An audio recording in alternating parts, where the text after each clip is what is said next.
Dear students, السلام علیکم and welcome to virtual academy. میرا نام ہے محمد عثمان اور آج میں STA 630 کے ایک نئے لیکچر کے ساتھ حاضر ہوں۔ یہ لیکچر پچھلے لیکچرز کے مقابلے میں کافی زیادہ لینتھی ثابت ہوگا کیونکہ اس لیکچر میں 5 چیپٹرز چیپٹر نمبر 10 سے لے کر چیپٹر نمبر 14 تک کور کیا گیا ہے۔ اس چیپٹر میں ان تمام امپورٹنٹ پوائنٹس کو ہائی لائٹ کیا گیا ہے جو پیپر میں بہت زیادہ اپیئر ہوتے ہیں اور گریڈڈ ایکٹیویٹیز میں بھی ان کا کافی زیادہ عمل دخل ہوتا ہے۔ تو چلیے سٹارٹ کرتے ہیں اپنے اس لیکچر کو۔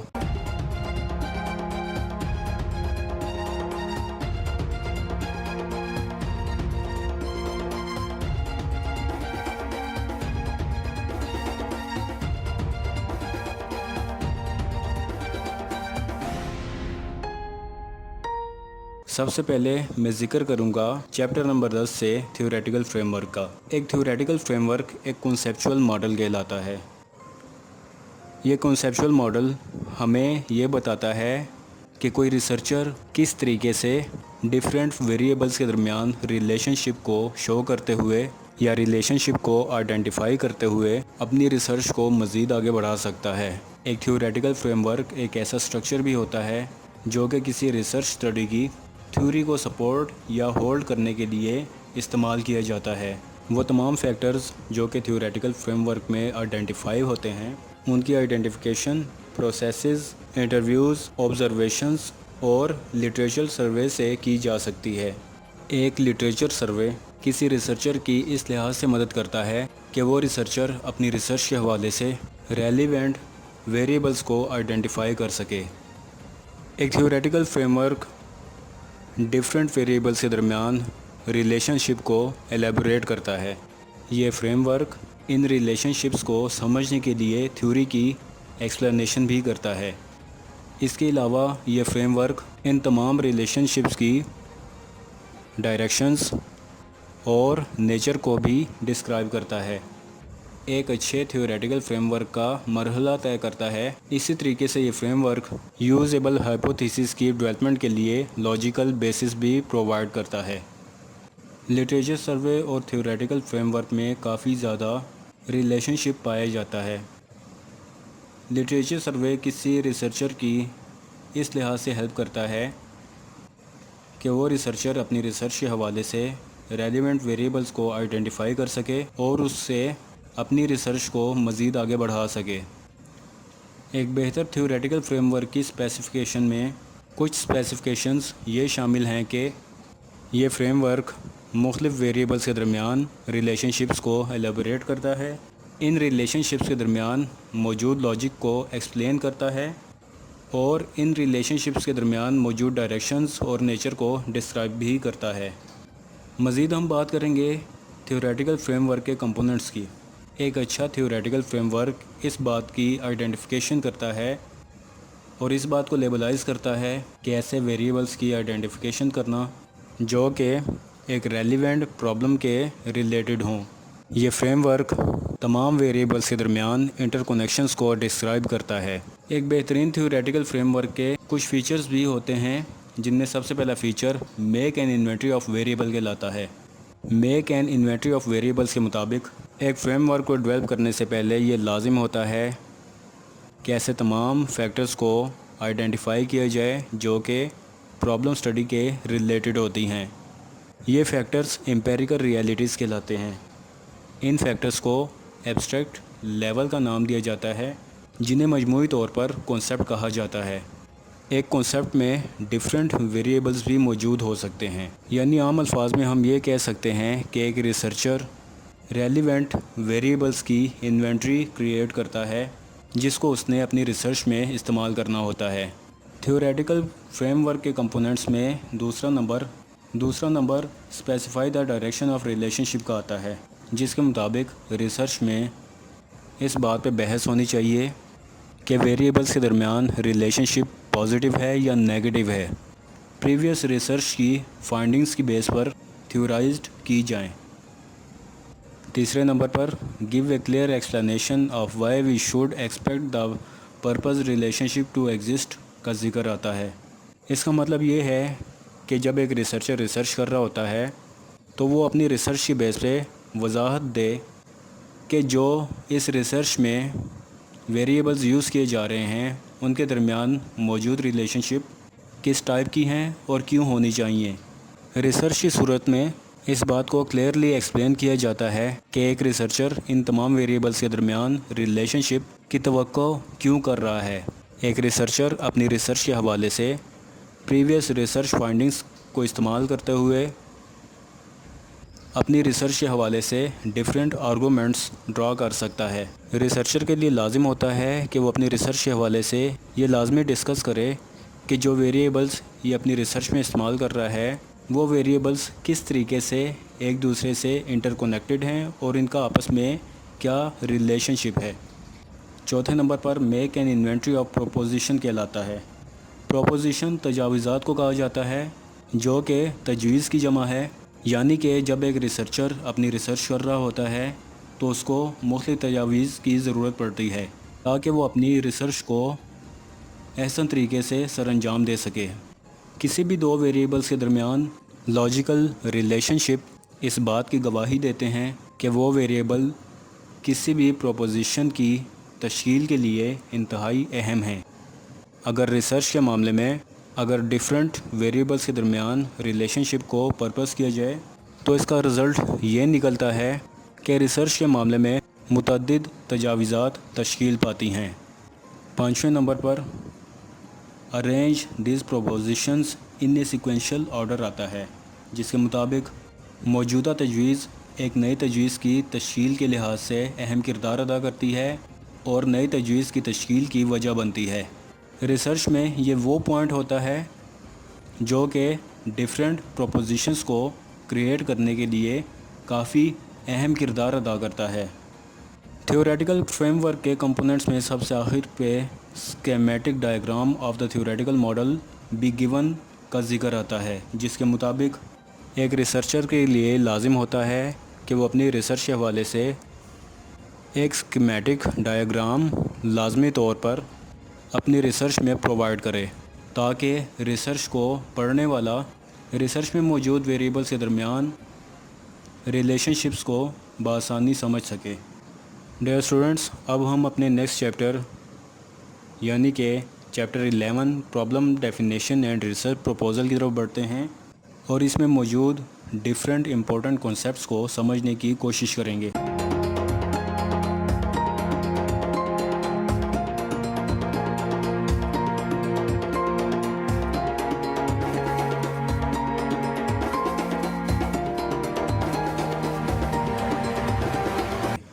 ایک research process different number of steps پر مشتمل ہوتا ہے۔ ان سٹیپس میں سب سے پہلا مرحلہ ٹاپک کو سلیکٹ کرنا ہوتا ہے اور اس ٹاپک کی سلیکشن کے لیے یہ لازم ہوتا ہے کہ وہ ٹاپک ریسرچر کے انٹرسٹ میں ہو، بجائے اس کے کہ وہ ریسرچر اپنے انٹرسٹ کے بغیر اس ٹاپک پر ریسرچ سٹارٹ کر دے۔ اس کنسیپٹ کو مد نظر رکھتے ہوئے ہم اپنے اس پورشن کی ایکسپلینیشن کرتے ہیں اور ہم دیکھیں گے کہ ایک ریسرچ کویسچن میں کسی ایک ٹاپک کو کن ٹیکنیکس کو استعمال کرتے ہوئے نیرو کیا جا سکے۔ ان ٹیکنیکس میں سب سے پہلا ذکر ایگزامائن دا لٹریچر کا آتا ہے۔ کسی ریسرچر کے لیے ریسرچ کویسچنز کی آئیڈینٹیفیکیشن اور کولیکشن کے لیے پریویسلی پبلشڈ آرٹیکلز کافی زیادہ اہم کردار ادا کرتے ہیں اور یہ articles excellent sources of idea for research questions کہلاتے ہیں۔ اس کا فائدہ یہ ہوتا ہے کہ پریویس ریسرچ میں پائے گئے غیر متوقع نتائج کو دریافت کیا جاتا ہے۔ آرٹیکل میں پبلشڈ آرٹیکل کو لکھنے والا اپنے آرٹیکل کے اینڈ پر فیوچر فائنڈنگز اور ریسرچ کے حوالے سے ڈیفرنٹ تجاویزات بھی پیش کرتا ہے۔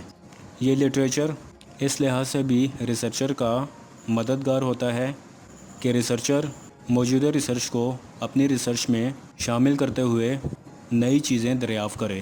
موجودہ ریسرچر پچھلی ریسرچز کو استعمال کرتے ہوئے چیلنجز کو فائنڈ کرے یا چیلنجز کو ریفیوٹ کرنے کے اہل ہو سکے۔ پریویس ریسرچز کے حوالے سے انٹروننگ پروسیس کو اسپیسیفائی کیا جاتا ہے اور لنکنگ ریلیشنز کو کنسیڈر بھی کیا جاتا ہے۔ دوسرے نمبر پر ذکر آتا ہے talk over ideas with others, جس کے مطابق جس ٹاپک پر ایک ریسرچر اپنی ریسرچ کر رہا ہوتا ہے اس ٹاپک کے لحاظ سے ان لوگوں سے کویسچنیئر کرے جن لوگوں کو اس ٹاپک پر عبور حاصل ہے۔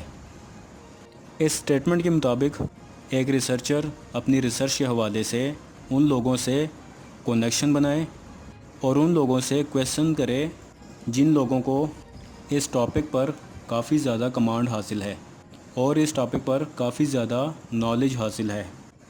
اس سٹیٹمنٹ کے مطابق یہ بھی ہے کہ ایسے لوگوں کو بھی تلاش کیا جا سکے جو کہ اس ٹاپک کے حوالے سے ڈیفرنٹ اوپینینز رکھتے ہیں، تاکہ ریسرچر ان لوگوں سے پاسبل ریسرچ کویسچنز ڈسکس کر سکے۔ تیسری technique apply to a specific context کی آتی ہے، جس کے مطابق ٹاپک کو کسی خاص تاریخی دورانیے یا وقت کی مدت پر مرکوز کیا جائے۔ ٹاپک کو اسپیسیفک سوسائٹی یا جیوگرافک یونٹ پر نیرو کیا جائے اور اس بات پر غور کیا جائے کہ کون سے سب گروپس یا لوگ اس ریسرچ ٹاپک کے حوالے سے ڈیفرنٹ آئیڈیاز اور اوپینین پرووائڈ کر سکیں۔ چوتھی ٹیکنیک ڈیفائن دا ایم اور Dzire out come of the study کہلاتی ہے۔ اس سٹیٹمنٹ کے مطابق ریسرچ کا مقصد یہ ہونا چاہیے کہ کیا یہ ریسرچ ایکسپلوریٹری تھی، ایکسپلانیٹری تھی یا ڈسکرپٹیو اسٹڈی پہ محیط تھی۔ کیا اس اسٹڈی میں اپلائیڈ یا بیسک ریسرچ کے میتھڈز کا استعمال کیا گیا ہے یا نہیں۔ Dear students, problem definition and research proposal میں ریسرچ کویسچن سے ہائپوتھیسس کا سفر انتہائی اہمیت کا حامل ہوتا ہے۔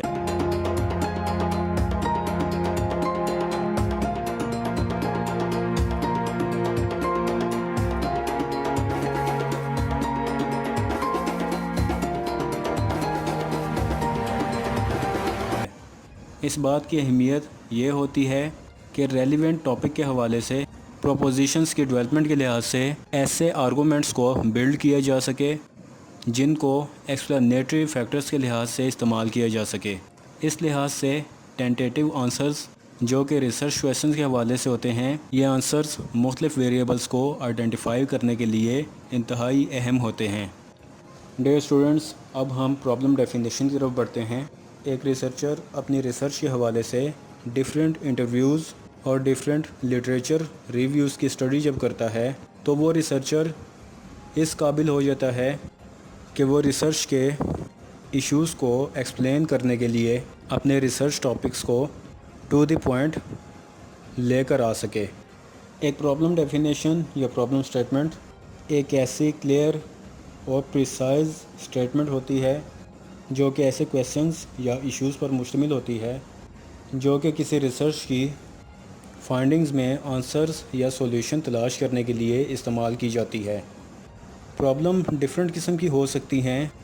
مثال کے طور پر کسی آرگنائزیشن میں موجود ایک ایسا مینیجر جو بزنس پرابلمس کی فائنڈنگ کے لیے یا بزنس پرابلمس کو ایلیمینیٹ کرنے کے لیے سولوشن تلاش کر رہا ہوتا ہے۔ ایک پرابلم اسٹیٹمنٹ ایسے ایریاز میں بھی ہیلپ پرووائڈ کر سکتی ہے جن ایریاز میں تھیوری بلڈ کرنے کے لیے کنسیپچول کلیئرٹی کی ضرورت ہوتی ہے۔ مزید ہم بات کریں گے اسپانسرڈ ریسرچ کی۔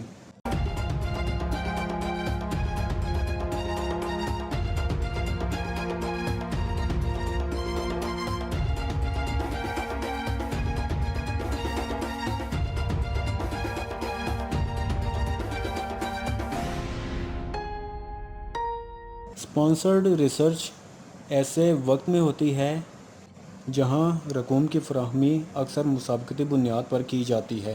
یہ ریسرچ مینلی بیسز یا اسٹریٹجک ریسرچ کہلاتی ہے، لیکن یہ ریسرچ کمرشل آؤٹ کمز کے ریلیٹڈ نہیں ہے، جیسا کہ مثال کے طور پر انٹلیکچول پراپرٹی جو کہ کسی یونیورسٹی نے اون کی ہو۔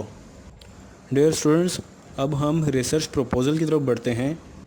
ایک ریسرچ پروپوزل ایک ایسا ڈاکومنٹ ہوتا ہے جو کہ کسی پروجیکٹ کے ریلیٹڈ پلان کو پریزنٹ کرتا ہے تاکہ اس پروجیکٹ کے ریویورز اس پروپوزل کا ریویو کرتے ہوئے اس پروپوزل کی ایویلیویشن کر سکیں۔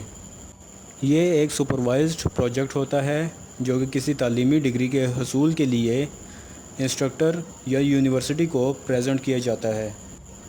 فار ایگزامپل ایم فل کی ڈگری کے حصول کے لیے ریسرچ تھیسز ریسرچ پروجیکٹ کہلاتی ہیں۔ ریسرچ پروپوزل کا مقصد یہ بھی ہوتا ہے کہ ریویورز کو اس بات پر کنونس کرنا کہ جو ریسرچر اس پروپوزل پر کام کر رہا ہے وہ اس قابل ہے کہ سکسیسفلی ریسرچ پروجیکٹ کو کنڈکٹ کر سکتا ہے۔ ایک پروپوزل بالکل ایک ریسرچ رپورٹ کی طرح ہوتا ہے، لیکن یہ پروپوزل ریسرچ پروجیکٹ سے پہلے لکھا جاتا ہے اور اسے انسٹرکٹر کو سبمٹ کیا جاتا ہے تاکہ اس کی ایویلیویشن کے بعد ریسرچ پر کام کے لیے انسٹرکٹر سے اجازت نامہ حاصل کیا جا سکے۔ پروپوزل میں ریسرچ پرابلم اور اس کی امپورٹنس کو ڈسکرائب کیا جاتا ہے، اور اس پروپوزل میں ان تمام میتھڈز کا بھی ذکر کیا جاتا ہے جو کہ ریسرچ کے حوالے سے اپروپریٹ ہوتے ہیں اور بہترین فائنڈنگز اور ایکچول رزلٹس کو فائنڈ کرنے کے لیے امپورٹنٹ ہوتے ہیں۔ کوانٹیٹیو ریسرچ کے حوالے سے جو پروپوزل تیار کیا جاتا ہے، اس پروپوزل میں ریسرچ رپورٹس کے کافی زیادہ پارٹس کو شامل کیا جاتا ہے، جیسا کہ title, abstract, problem statement, literature review, methodology یا ڈیزائن سیکشن اور بائبلیوگرافی۔ لیکن اس پروپوزل کا مسئلہ یہ ہوتا ہے اس میں رزلٹس کا فقدان ہوتا ہے، یعنی کہ لیکس رزلٹ۔ اس میں ڈسکشن کنکلوژن سیکشن کا بھی فقدان ہوتا ہے۔ پروپوزل میں ڈیٹا کلیکشن اور انالیسس کا ایک پراپر پلان بھی ترتیب دیا جاتا ہے۔ ریسرچ کے حوالے سے ہر سٹیپ پہ لگنے والے ٹائم کی ایکسپلینیشن بھی اس ریسرچ پروپوزل میں کی جاتی ہے۔ ڈیئر اسٹوڈنٹس، چیپٹر نمبر 11 کے سب سے آخری حصے کی اب ہم بات کریں گے، اور اس میں ہم دیکھیں گے ریسرچ پروپوزل کے سیکشنز میں کون کون سے پارٹس شامل ہیں۔ اگر ہم انٹروڈکشن کی بات کریں، کسی ریسرچ پروپوزل کے انٹروڈکشن سیکشن کی بات کریں تو اس میں back ground of the study, objectives اور سگنیفیکینس شامل ہیں، جبکہ ریسرچ ڈیزائن میں ڈیٹا کلیکشن ٹیکنیکس جیسا کہ سرویز، ایکسپیریمنٹس، کوانٹیٹیو یا qualitative techniques, populations, samples, tools of data collection, data gathering, data processing اور انالیسس ریسرچ ڈیزائن میں شامل ہیں۔ ریسرچ پروپوزل کے باقی سیکشنز میں report writing, budget, time schedule اور ٹیم آف ریسرچرز شامل ہے۔ ڈیئر اسٹوڈنٹس، اب ہم اس لیکچر کے سیکنڈ پارٹ یعنی کہ چیپٹر نمبر 12، 13 اور 14 کی طرف بڑھتے ہیں۔ اس میں ہم یہ جاننے کی کوشش کریں گے کہ ریسرچ پروسیس کہتے کسے ہیں، اس کے اندر کون کون سے سٹیپس انوالو ہیں، اور یہ سٹیپس ریسرچ کے حوالے سے کس طریقے سے اہم ثابت ہوتے ہیں۔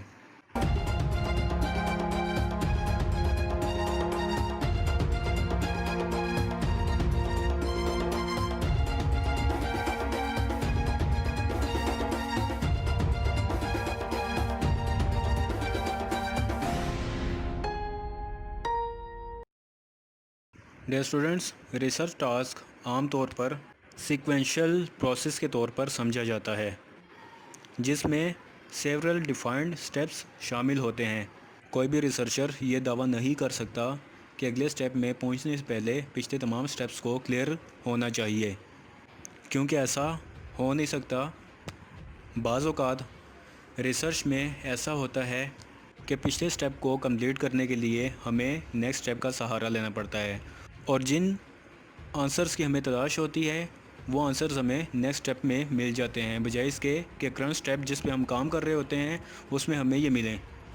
ریسرچ پروسیس میں ریسائکلنگ، سرکموینٹنگ اور سکپنگ کا عمل وجود میں آتا ہے۔ کچھ سٹیپس ایسے ہوتے ہیں جو سیکوینشل فارم میں شروع ہوتے ہیں، اور کچھ سٹیپس ایسے ہوتے ہیں جن کو ہم دوسرے سٹیپس کے ساتھ ایٹ اے ٹائم شروع کرتے ہیں،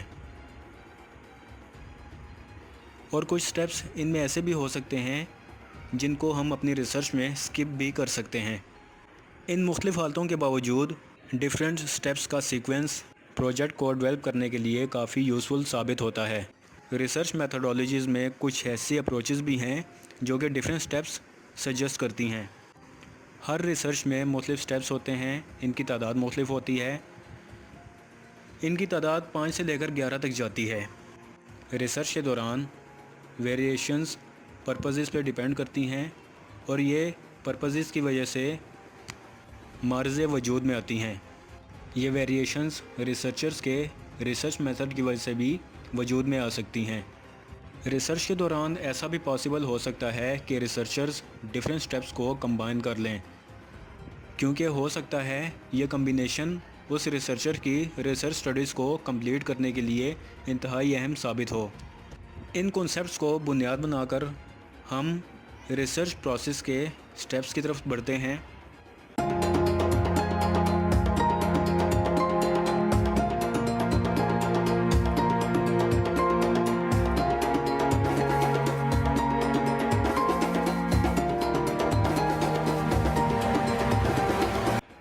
ریسرچ پروسیس میں سب سے پہلا سٹیپ براڈ پرابلم ایریا کا آتا ہے۔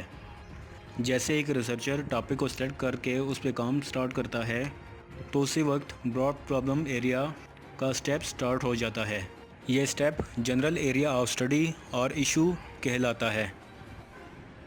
ان ٹاپکس میں جنرل ایریا آف سٹڈی یا ایشوز کو سلیکٹ کیا جاتا ہے، جیسا کہ ڈائیورس، کرائم، ایجنگ، مارکیٹنگ یا پاورفل ایلیٹس۔ ایسے اسپیسیفک ایشوز جن پہ سچویشن کے حساب سے ریسرچ کی جاتی ہے، وہ ایشوز اس سٹیج پر میں بھی آئیڈینٹیفائی نہ ہو سکیں۔ ایسے تمام مسائل کا تعلق کسی ایسے مسئلے سے بھی ہو سکتا ہے جو کہ وجود رکھتا ہو، جیسا کہ سیکسول ہیریسمنٹ۔ کسی آرگنائزیشن کے ایسے ایریاز بھی جہاں پر ایک مینیجر یہ سمجھتا ہے کہ ان ایریاز میں آرگنائزیشن کو امپروو ہونے کی ضرورت ہے۔ مثال کے طور پر existing policies of the organisation. کچھ ایسے کنسیپچول یا تھیوریٹیکل ایشوز بھی ہوتے ہیں جن کو ٹائٹن کرنے کی ضرورت ہوتی ہے تاکہ بیسک ریسرچ کنڈکٹ کی جا سکے اور سرٹین فینامینن کو سمجھا جا سکے، جیسا کہ conceptual definition of harassment. Broad problem area میں کچھ ریسرچ کویسچنز ایسے بھی ہو سکتے ہیں جس کے لحاظ سے ایک ریسرچر امپیریکلی آنسرز دینا چاہتا ہو۔ ریسرچ پروسیس میں دوسرا نمبر پریلیمنری ڈیٹا کلیکشن کا آتا ہے۔ پریلیمنری ڈیٹا کلیکشن کو ایکسپلوریٹری ریسرچ کا پارٹ بھی سمجھا جاتا ہے۔ عام طور پر ایکسپلوریشن پبلشڈ ڈیٹا اور سٹڈیز کی ریسرچ سے سٹارٹ ہوتا ہے۔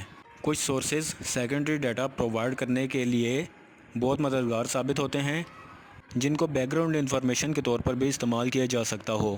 Secondary sources of data collection میں statistical bulletins, government publications, information published یا ان پبلشڈ انفارمیشن شامل ہوتی ہے۔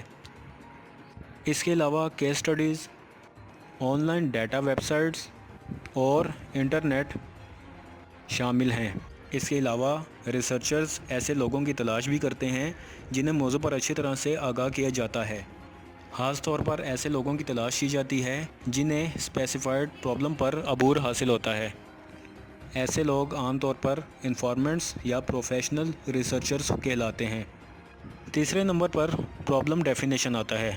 ایک ریسرچر پرابلم کو اسی صورت میں ڈیفائن کر سکتا ہے کہ اگر اس نے پروفیشنل ریسرچر سے ڈسکشن کی ہو یا ڈیفرنٹ لٹریچرز کا ریویو کیا ہو۔ ان کوششوں کی مدد سے ایک ریسرچر اس قابل ہو جاتا ہے اور اس پوزیشن پر آ جاتا ہے کہ وہ اپنے ریسرچ ٹاپک کو کلیئرلی ڈیفائن کر سکتا ہے۔ کسی بھی پرابلمز کے سمٹمز کسی ریئل پرابلم کو ٹریس کرنے کے لحاظ سے کافی زیادہ اہم ثابت ہو سکتے ہیں۔ ایک پرابلم ڈیفینیشن کو ڈیفائن کرنے کے لیے ریسرچر مختلف سوالات کا جائزہ لیتا ہے۔ مثال کے طور پر ڈائیورس ریٹ کی انکریز ہونے کی ریزن، کسی ملک میں فیملی سسٹم کے چینج ہونے کی وجہ، کسی پروڈکٹ کو سیل کرنے کے لیے نیو پیکیجنگ کے ایفیکٹس اور فیمیل ورکرز کی پروڈکٹیوٹی وغیرہ شامل ہیں۔ چوتھے نمبر پر تھیوریٹیکل فریم ورک آتا ہے۔ پروفیشنل ریسرچرز اور انفارمنٹس کے ساتھ کنسلٹیشن اور لٹریچر کا ریویو کسی ریسرچر کی اس لحاظ سے کافی زیادہ مدد کرتا ہے کہ ریسرچر اپنے ٹاپک کے لحاظ سے ریلیونٹ فیکٹرز کو آئیڈینٹیفائی کر سکے۔ ریسرچرز کو کئی فیکٹرز کے درمیان لاجیکل ریلیشن شپ بنانا پڑتا ہے، جن فیکٹرز کو ریسرچ کے حوالے سے پہلے سے ہی آئیڈینٹیفائی کیا گیا ہوتا ہے۔ Next step generation of hypothesis کا ہے۔ جب ایک ریسرچر ایشوز کے لحاظ سے ریلیونٹ ویریبلز کو آئیڈینٹیفائی کر لیتا ہے اور تھیوریٹیکل فریم ورک میں لاجیکل ریزننگ کو اسٹیبلش کر لیتا ہے، تو اس ٹائم پہ ایک ریسرچر اس پوزیشن پر آ جاتا ہے کہ وہ جان سکے کہ ویریبلز کے درمیان ریلیشن شپ تھیورائزڈ ہے اور کیا یہ ریلیشن شپ ٹرو ہے یا نہیں۔ سائنٹیفکلی ان ریلیشن شپس کو ٹیسٹ کرنے سے ایک ریسرچر اس پوزیشن پر آ جاتا ہے کہ وہ مختلف ویریبلز کے درمیان پائے جانے والے ریلیشن شپ کے لحاظ سے ریلائبل انفارمیشن اوبٹین کرنا شروع کر دیتا ہے۔ نیکسٹ اسٹیپ ریسرچ ڈیزائن کہلاتا ہے۔ ریسرچ ڈیزائن ایک ایسا ماسٹر پلان ہوتا ہے جو یہ اسپیسیفائی کرتا ہے کہ نیڈڈ انفارمیشن کو انالائز اور کولیکٹ کرنے کے لیے کون کون سے میتھڈز اور پروسیجرز کی ضرورت ہے۔ ایک ریسرچ ڈیزائن یا تو فریم ورک کہلاتا ہے یا بلو پرنٹ کہلاتا ہے۔ ریسرچ ڈیزائن میں ڈسکرپٹیو اور کیجول ریسرچ کے لیے مزید 6 میتھڈز کا استعمال کیا جاتا ہے، جن میں services, experiments, observations, communication analysis, case study, focus group discussion شامل ہے۔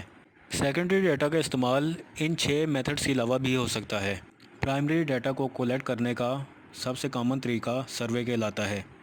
سروے ایک ایسا طریقہ کار ہے یا ایک ریسرچ کا ایسا سائنٹیفک طریقہ ہے جس کے ذریعے کویسچنئر کے میتھڈ کو استعمال کرتے ہوئے جنرل پبلک سے ڈیٹا کولیکٹ کیا جاتا ہے۔ سروے میں پاپولیشن عام لوگ ہوتے ہیں۔ ایک ایکسپیریمنٹ میں cause and effect relationships کو اسٹیبلش کرنے کی صلاحیت شامل ہوتی ہے۔ ایکسپیریمنٹ ایک ایسا میتھڈ ہوتا ہے جو کہ ایک ویریبل کے درمیان آنے والی چینجنگز کو انویسٹیگیٹ کرتا ہے، جیسا کہ پروڈکٹیوٹی، جبکہ ایک یا ایک سے زیادہ ویریبلز کو مینیپولیٹ کرنے کے لیے، جیسا کہ سوشل ریوارڈز یا مانیٹری ریوارڈز کو کنٹرولڈ کنڈیشنز میں پرہیپس کرنے کے لیے ایکسپیریمنٹس کا استعمال کیا جاتا ہے۔ ریسرچ ڈیزائن میں تیسرے نمبر پر آبزرویشن ٹیکنیکس آتا ہے۔ اس کے مطابق آبزرویشنز پارٹیسپینٹ یا نان پارٹیسپینٹس ہو سکتی ہیں۔ بہت سے حالات میں ایک ریسرچ پروجیکٹ کا مقصد یہ ہوتا ہے کہ اس چیز کو ریکارڈ کرنا کہ کس چیز کی آبزرویشن کی جا رہی ہے یا کس کو آبزرو کیا جا رہا ہے۔ آبزرویشنز یا تو میکینیکلی ہو سکتی ہیں یا مینولی ہو سکتی ہیں۔ چوتھے نمبر پر کمیونیکیشن انالیسز آتا ہے۔ کمیونیکیشن انالیسز کو عام طور پر کنٹینٹ انالیسز کہا جاتا ہے، جس کا مطلب ٹیکسٹ کے کنٹینٹ کو اکٹھا کرنا اور اس کو انالائز کرنا۔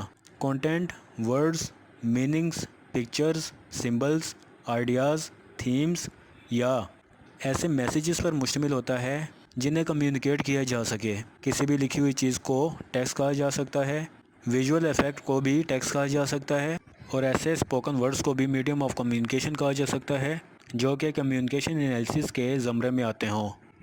ریسرچ انالیسز میں 5واں نمبر کیس اسٹڈی کا آتا ہے۔ کیس اسٹڈی کسی انڈیویجول پرسن، کسی کپل یا گروپ یا آرگنائزیشن کے ان ڈیپتھ انالیسز کو کہا جاتا ہے۔ ایک کیس اسٹڈی ریٹروسپیکٹ میں کلینکل انالیسز کی حیثیت رکھتی ہے۔ ایک کیس اسٹڈی افیکٹ اسٹارٹ ہوتی ہے اور ٹریسنگ پر آ کر ختم ہو جاتی ہے۔ ریسرچ ڈیزائن میں 6 نمبر پر فوکس گروپ ڈسکشن آتا ہے۔ فوکس گروپ ڈسکشن عام طور پر 6 سے 12 لوگوں کے درمیان ہوتی ہے، جو کہ عام طور پر 1 سے 2 گھنٹے تک چلتی ہے۔ فوکس گروپ ڈسکشن میں ایشوز پبلک کنسرن بھی ہو سکتے ہیں، کسی پروڈکٹ کے ریلیٹڈ بھی ہو سکتے ہیں، کوئی ٹیلی ویژن پروگرام بھی ہو سکتا ہے، یا پولیٹیکل سپیچ بھی ہو سکتی ہے، یا کوئی پالیسی بھی ہو سکتی ہے جو کہ گورنمنٹ نے اناؤنس کرنی ہو۔ فوکس گروپس ایکسپلوریٹری ریسرچ میں کافی زیادہ یوزفل ثابت ہوتے ہیں۔ ان سے نیو آئیڈیاز جنریٹ کیے جاتے ہیں تاکہ ہائپوتھیسس کو جنریٹ کیا جا سکے اور ان کے ذریعے ریزلٹس کو انٹرپریٹ کیا جاتا ہے۔ Focus group discussion qualitative information کو پروڈیوس کرتی ہے۔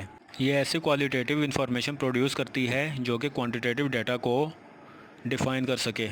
ریسرچ پروسیس میں 7واں نمبر ڈیٹا کلیکشن، ڈیٹا پروسیسنگ اور ڈیٹا انالیسز کا آتا ہے۔ ڈیٹا کلیکشن کسی بھی ریسرچ ڈیزائن کا انٹیگرل پارٹ ہوتا ہے جس کو ہم سیپریٹلی ڈیل کر رہے ہوتے ہیں۔ ڈیٹا کلیکشن کو ریسرچ ٹیکنیکس کے ذریعے ڈٹرمن کیا جاتا ہے تاکہ پروجیکٹ میں صحیح طریقے سے کام کیا جا سکے۔ ڈیٹا مختلف انداز سے مختلف ورائٹیز آف ویز سے کلیکٹ کیا جاتا ہے۔ ڈیٹا کلیکشن کے لیے مختلف سیٹنگز رکھی جاتی ہیں، ڈیفرنٹ فیلڈز اور لیبس کا استعمال کیا جاتا ہے، ڈیفرنٹ انٹرویوز، کویسچنیئرز اور آبزرویشن سے ڈیٹا کلیکٹ کیا جاتا ہے۔ تو ڈیٹا ایسی فارم میں آ جاتا ہے جو کہ ریسرچ کویسچنز کا آنسر کرنے کے قابل ہو جاتا ہے اور ٹیسٹنگ یا ہائپوتھیسس کے معاملے میں ہیلپ فل کنسیڈر کیا جاتا ہے۔ ڈیٹا کلیکشن کے لحاظ سے ڈیٹا کلیکشن پرپزز کے لیے جو انٹرویوز کیے جاتے ہیں ان میں face to face interviews, telephonic interviews اور کمپیوٹر اسسٹڈ انٹرویوز شامل ہوتے ہیں۔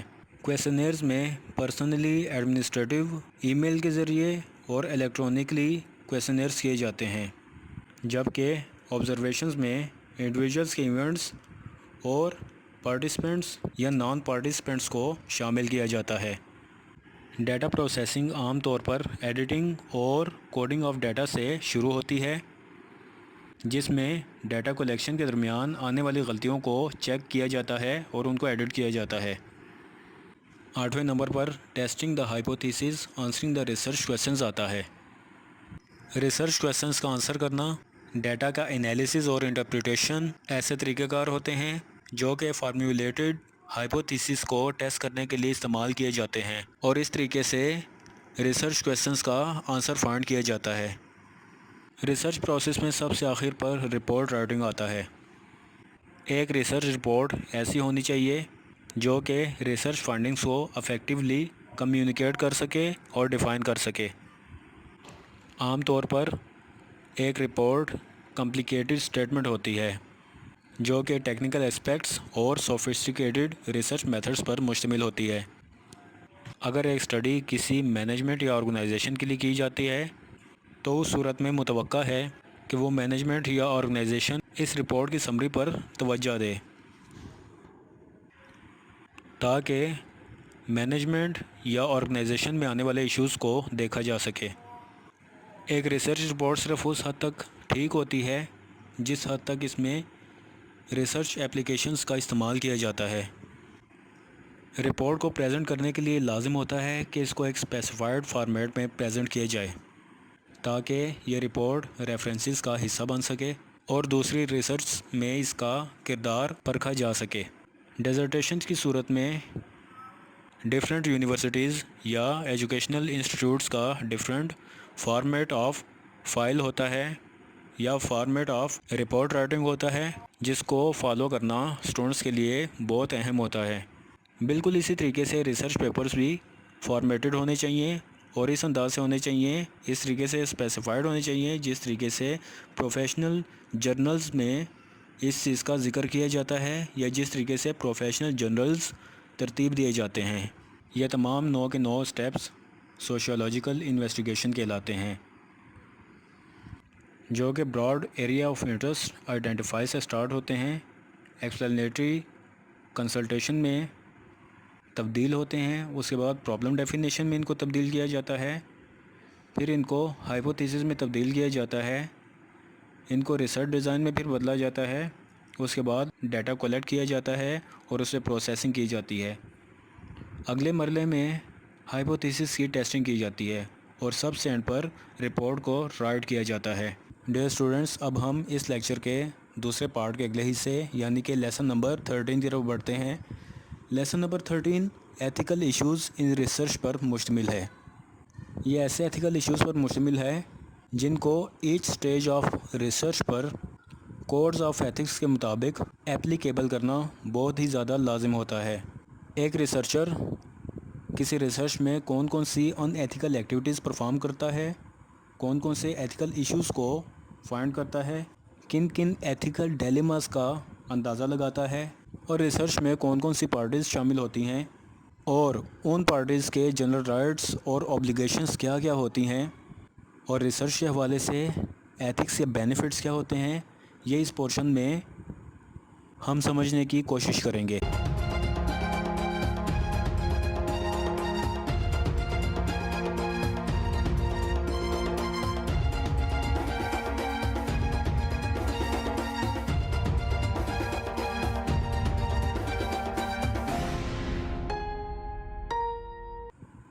ایتھکس ہمارے بیہیویئر کے ایسے نارمز یا سٹینڈرڈز ہوتے ہیں جو ہمیں مورل چوائسز کے ریلیٹڈ گائیڈ کرتے ہیں اور دوسروں کے ساتھ ہمارے بیہیویئرز اور ریلیشن شپس کے ریلیٹڈ مورل چوائسز کو گائیڈ کرتے ہیں۔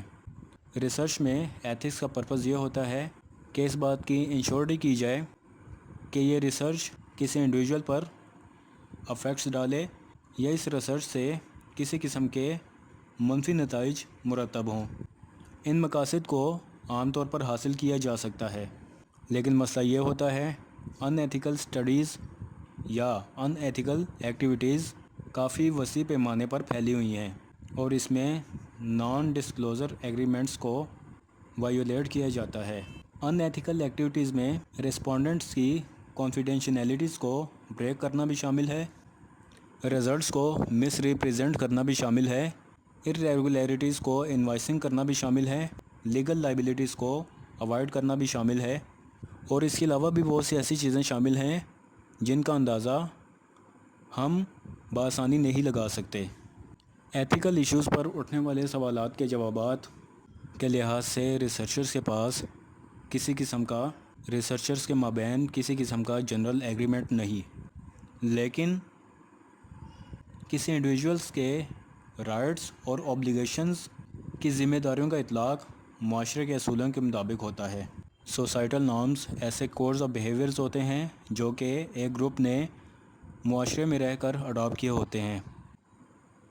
وہ لوگ یہ تجویز کرتے ہیں کہ مخصوص حالات میں کسی گروپ کے تمام ممبرز کو کس طریقے سے پیش آنا چاہیے اور کیا کرنا چاہیے۔ ایتھیکل ریسرچ کے حوالے سے ریسرچرز کی طرف سے پرسنل انٹیگریٹی کی بہت زیادہ ریکوائرمنٹ ہوتی ہے۔ اس انٹیگریٹی میں پروجیکٹ مینیجر اور ریسرچ اسپانسرز شامل ہوتے ہیں۔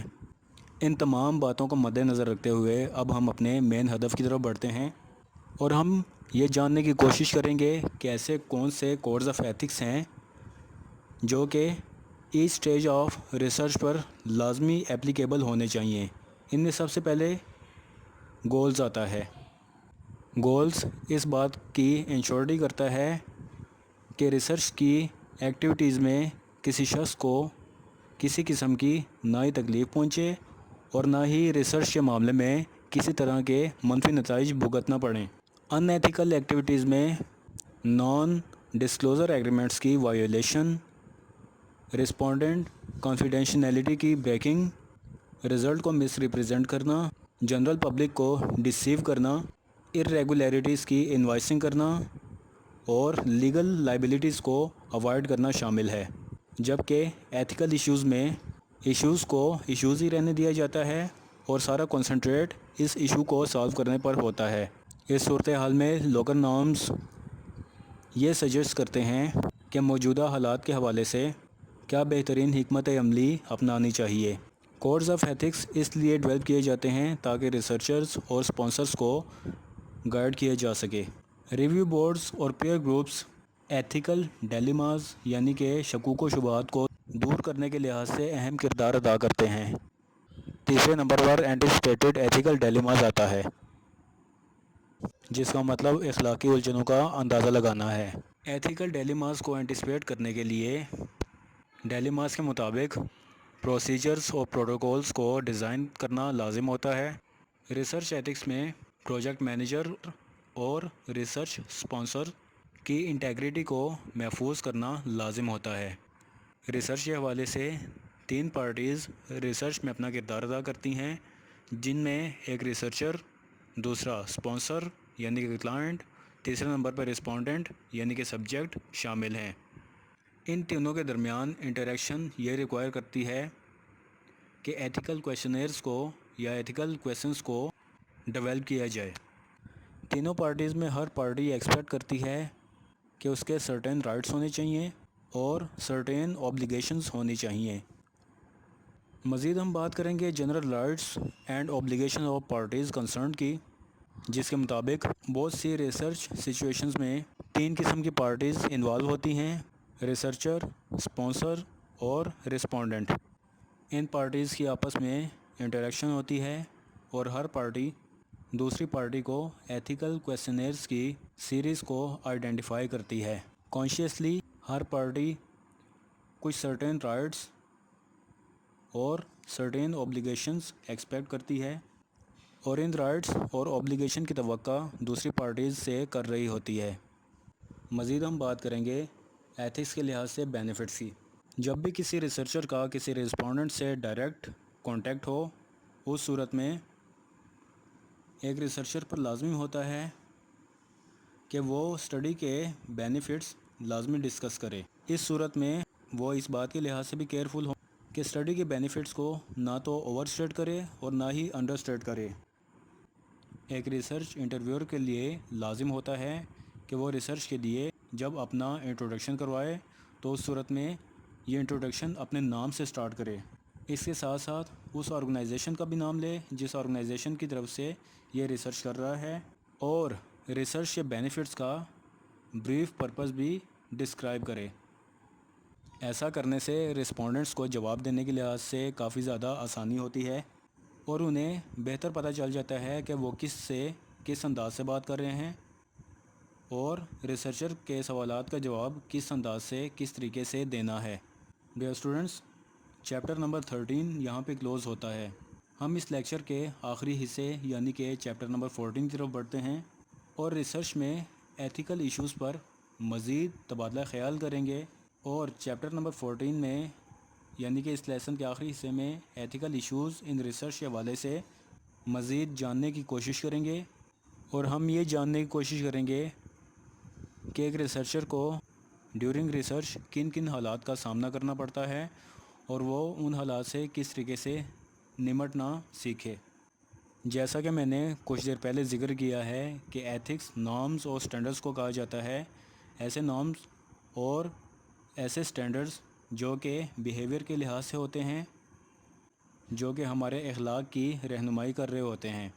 میں نے یہ بھی ذکر کیا تھا کہ ایتھکس کے گولز ریسرچ کے حوالے سے یہ ہوتے ہیں کہ اس بات کی انشورٹی کی جائے کہ یہ ریسرچ کسی کے لیے ہارمفل نہ ثابت ہو اور نہ ہی کسی کے پرسنل انٹرسٹ کو نقصان پہنچائے۔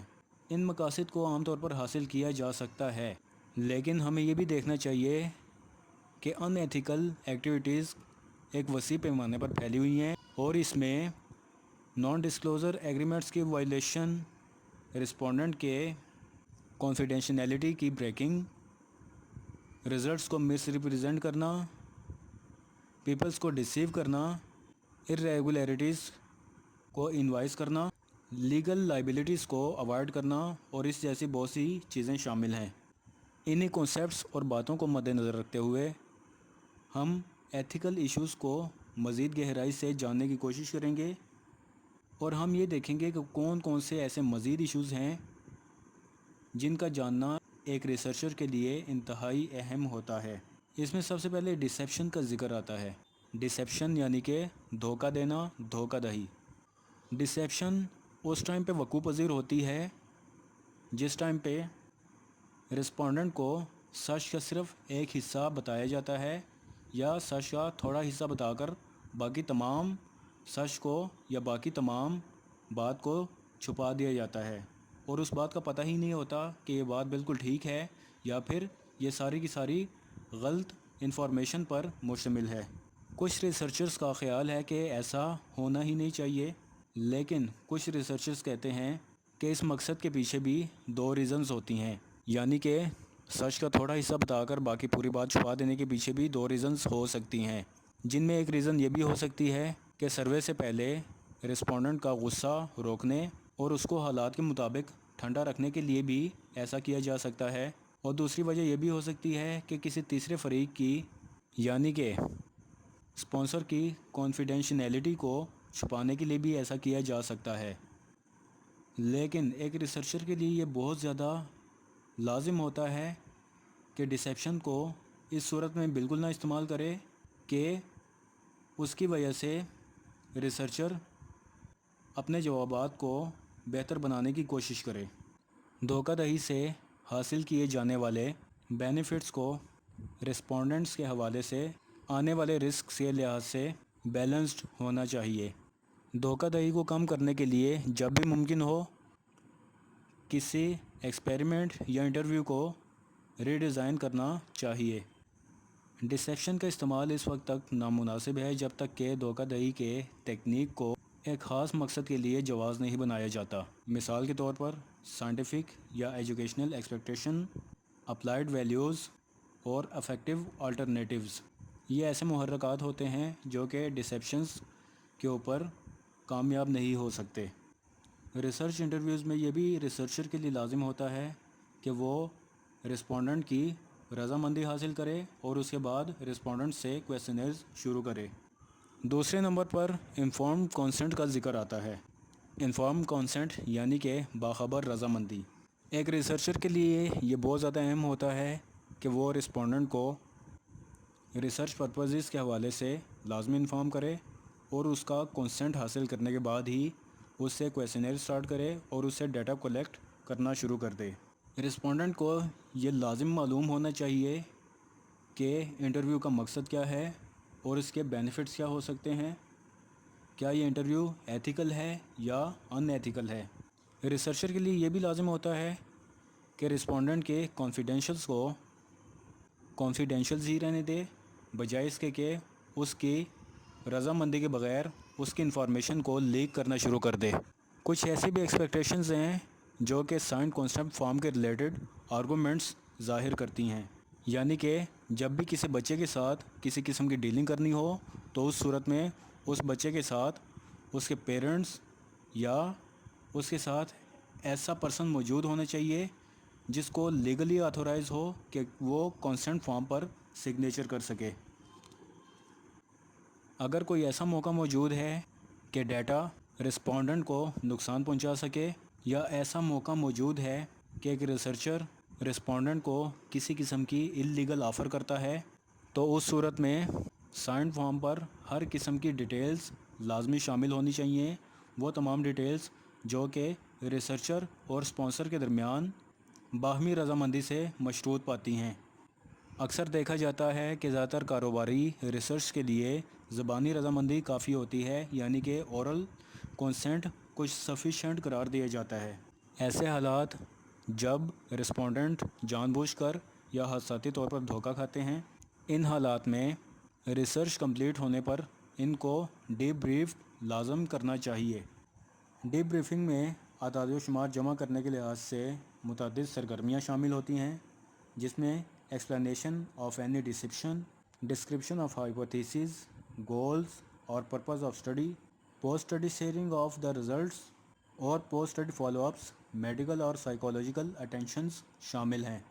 سب سے پہلے ایک ریسرچر ڈسیپشن کے حوالے سے تمام سچائی کو شیئر کرتا ہے اور یہ شیئرنگ پارٹیسپینٹس کے ساتھ ہوتی ہے، اور اس ڈسیپشن کی یوزیج کی ہر قسم کی ریزنز بتانا ریسرچر کے لیے لازم ہوتا ہے، اور اس کے پیچھے چھپے ہوئے اسٹڈی گولز کو ڈیفائن کرنا بھی ریسرچر کے لیے انتہائی لازم ہوتا ہے۔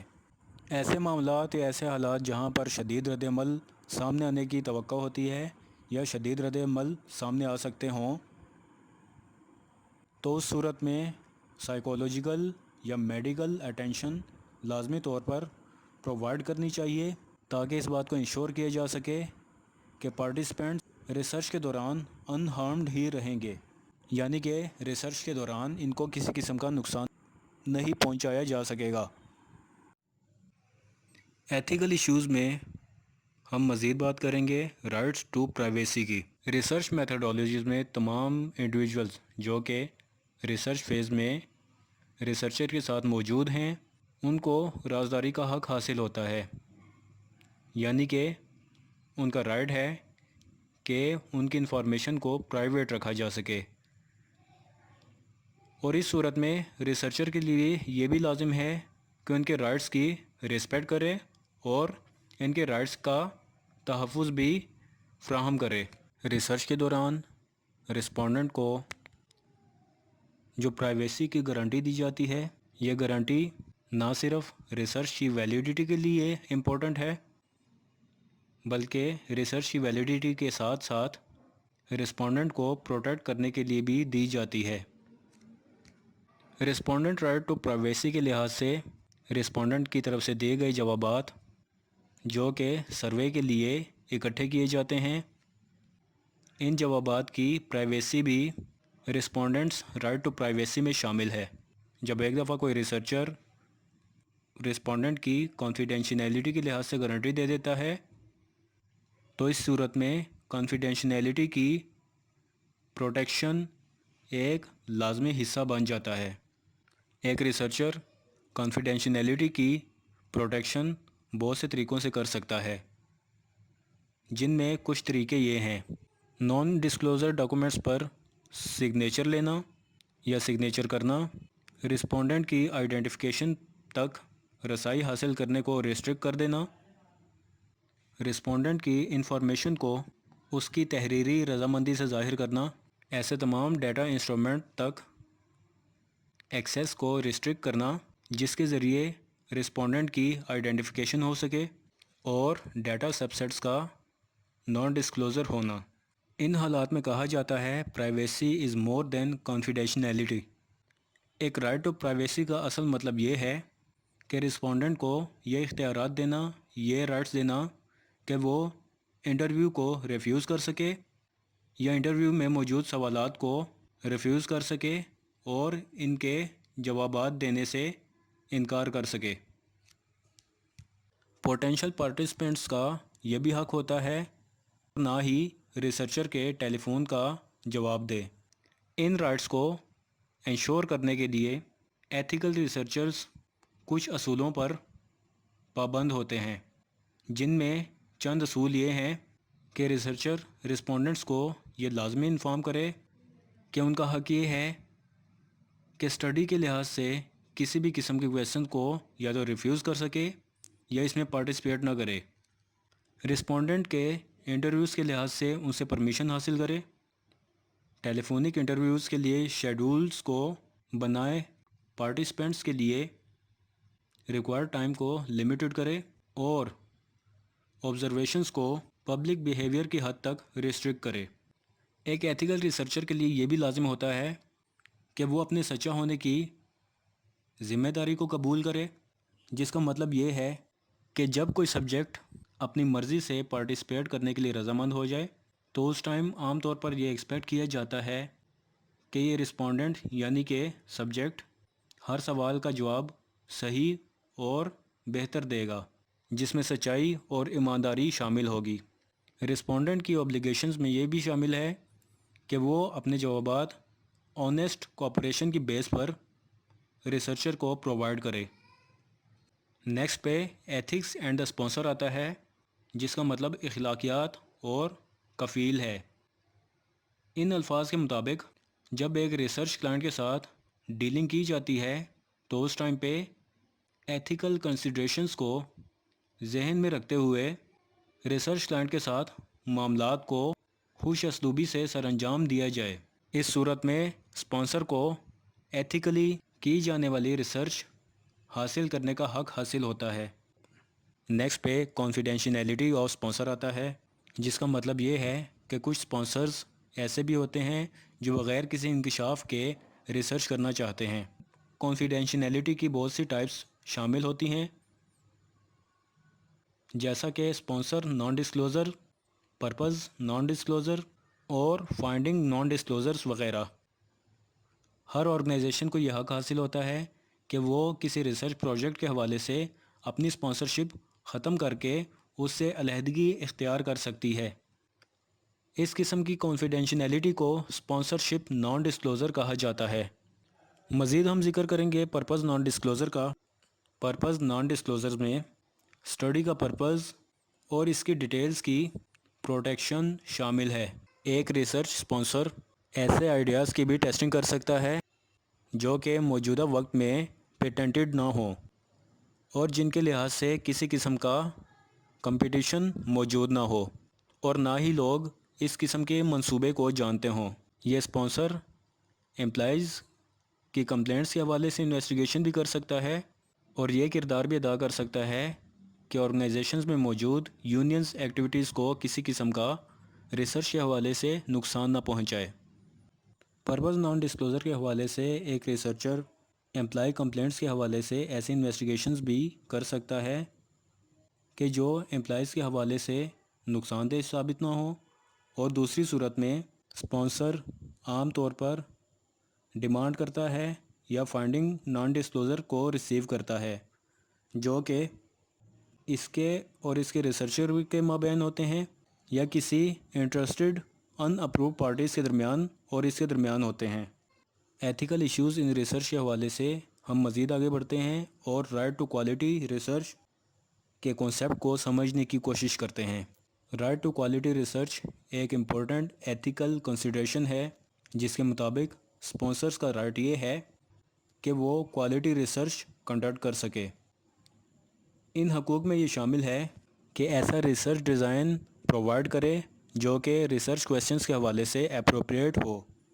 رائٹ ٹو کوالٹی ریسرچ میں ریسورسز ایکسپینڈڈ کے حوالے سے اسپانسرز کی ویلیوز کو میکسیمائز کیا جانا چاہیے، اور ڈیٹا کلیکشن کے لیے اپروپریٹ ٹیکنیکس اور رپورٹنگ سسٹم اسپانسر کو پرووائڈ کرنا چاہیے۔ ایتھیکل ایشوز ان ریسرچ میں اسپانسرز ایتھکس کا بھی ذکر آتا ہے، جس کے مطابق کبھی کبھار ایسا موقع بھی آ جاتا ہے کہ جس میں اسپانسرز کی طرف سے ریسرچ پروفیشنلز کو غیر اخلاقی طور پر پارٹیسپیٹ کرنے کا کہا جاتا ہے۔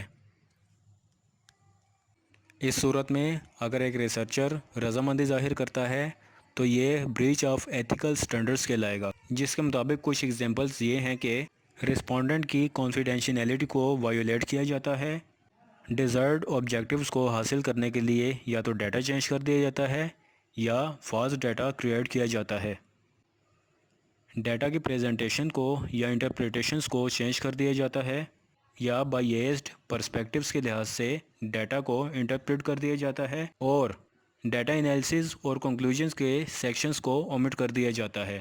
اس میں یہ بھی شامل ہے کہ ریکومنڈیشنز کو اسکوپ آف ڈیٹا کلیکٹڈ کے مطابق یا اسکوپ آف ڈیٹا کلیکٹڈ کے اگینسٹ بنایا جاتا ہے، اور اس میں یہ بھی آتا ہے کہ ریسرچ کی ریکومنڈیشنز کو اسکوپ آف ڈیٹا کلیکٹڈ کے دائرہ کار سے باہر بنایا جاتا ہے، یعنی کہ جو ڈیٹا کلیکٹ کیا جاتا ہے اس کے مطابق ریکومنڈیشنز نہیں دی جاتی، اور یہ ساری کی ساری ریکومنڈیشنز فالس ڈیٹا کی بنیاد پر بنائی جاتی ہیں۔ ایتھیکل ایشوز اینڈ ریسرچ میں ریسرچرز اینڈ ٹیم ممبرز کا بھی ذکر آتا ہے۔ ریسرچرز کی ایک ایتھیکل رسپانسبلٹی یہ بھی ہے کہ یہ اپنی حفاظت کے ساتھ ساتھ اپنی ٹیم کی بھی حفاظت کریں۔ ٹیم ممبرز کے ساتھ اخلاقی سلوک کی رسپانسبلٹی بھی ریسرچر پر عائد ہوتی ہے۔ سیفٹی ٹرم سیفٹی کے مطابق ریسرچر کی رسپانسبلٹی ہوتی ہے کہ ایسا پروجیکٹ ڈیزائن کرے جو کہ تمام انٹرویورز کی مکمل طور پہ پروٹیکشن کا ضامن ہو۔ اس ڈیزائن پروجیکٹ کے حوالے سے سرویئرز، ایکسپیریمنٹرز اور آبزرورز کی پروٹیکشن بھی شامل ہے۔ ریسرچر کے تحفظ کے حق کو یقینی بنانے میں بہت سارے عوامل یعنی کہ فیکٹرز کافی اہم کردار ادا کرتے ہیں، اور ان کو کافی اہم سمجھا جاتا ہے، جو کہ انشورٹی کہلاتی ہے، اور اس انشورٹی کو ریسرچر کے رائٹ ٹو سیفٹی کہتے ہیں۔ ایتھیکل ایشوز ان ریسرچ میں اسسٹنٹس کی طرف سے بھی ایتھیکل بیہیویئر کی توقع کی جاتی ہے۔ اپنے ٹیم ممبرز کی طرف سے ایک ایتھیکل ریسرچر کو ایتھیکل کمپلائنس کی ضرورت ہوتی ہے، اور اس کے ساتھ ساتھ اخلاقی تعمیل کی بھی ضرورت ہوتی ہے، بالکل اسی طریقے سے جیسے اسپانسرز اپنے ریسرچر سے ایتھیکل بیہیویئر کی ایکسپیکٹیشنز کرتے ہیں۔ ایتھیکل ایشوز ان ریسرچ میں مزید ذکر ایتھیکل بیہیویئر آف اسسٹنٹس کے بعد پروٹیکشن آف انونیمٹی کا بھی آتا ہے، یعنی کہ گمنامی کا تحفظ، جس کے مطابق ریسرچرز اور اس کے اسسٹنٹس پر یہ لازم ہوتا ہے کہ وہ اپنے اسپانسرز کی انفارمیشن کو کانفیڈینشیل ہی رکھے، اور اس کے ساتھ ساتھ اس ڈیٹا کو انونیمس ہی رکھے۔ ایتھیکل ایشوز ان ریسرچ میں کچھ پروفیشنل سٹینڈرڈز بھی شامل ہوتے ہیں۔ ایک پروفیشنل ریسرچر کے لیے بہت سے ایتھیکل سٹینڈرڈز موجود ہوتے ہیں، بہت سی کارپوریشنز، پروفیشنل ایسوسیٹس اور یونیورسٹیز کے پاس کوڈ آف ایتھکس موجود ہوتے ہیں جس کے مطابق وہ اپنی ریسرچ کا کام کر رہے ہوتے ہیں۔ ہر کارپوریشن، پروفیشنل ایسوسیشن یا university in codes of ethics کو اپنی آرگنائزیشن میں یا اپنی لمٹس میں ہر صورت میں انفورس کرتی ہے۔ ڈیئر اسٹوڈنٹس، آج کا ہمارا لیکچر اپنے اختتام کو پہنچتا ہے۔ میں امید کرتا ہوں کہ اس لیکچر میں آپ کے بہت سے کانسیپٹس کلیئر ہو چکے ہوں گے اور یہ کانسیپٹس، یہ لیکچر آپ کے فائنل ٹرم ایگزامینیشن اور مڈ ٹرم ایگزامینیشن کے حوالے سے انتہائی اہم کردار ادا کرے گا۔ اگر آپ مجھ سے واٹس ایپ یا ای میل کے تھرو کونیکٹ ہونا چاہتے ہیں یا اگر آپ کی طرف سے کوئی کویسچن یا کیوری ہے تو دیے گئے فون نمبر اور ای میل ایڈریس کے تھرو آپ مجھ سے کونیکٹ ہو سکتے ہیں۔ آپ کے ہر سوال کا جواب بہترین طریقے سے دیا جائے گا۔ اور اگر آپ مجھ سے انسٹاگرام کے تھرو کونیکٹ ہونا چاہتے ہیں تو اس کا لنک ڈسکرپشن میں موجود ہے۔ اپنا بہت سا خیال رکھیے گا۔ اللہ حافظ۔